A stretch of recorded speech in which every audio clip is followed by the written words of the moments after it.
Welcome back to Mad Monday. Today we're going to talk about comprehensive cleaning. Why is cleaning important? Well, when you clean your machine, you probably first think of, I'll just clean that with wipes and water. But we know from our Mastering Moisture episode, water and powder don't really go well together. So how do you clean your machine properly?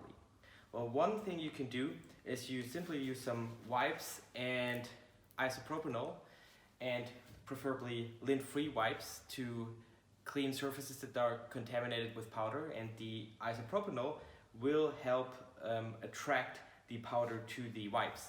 But what I sometimes like to use are pre-soaked wipes, and they just have the right amount of isopropanol in them so that you don't have a lot of fumes in your facility, and they're really neat to use.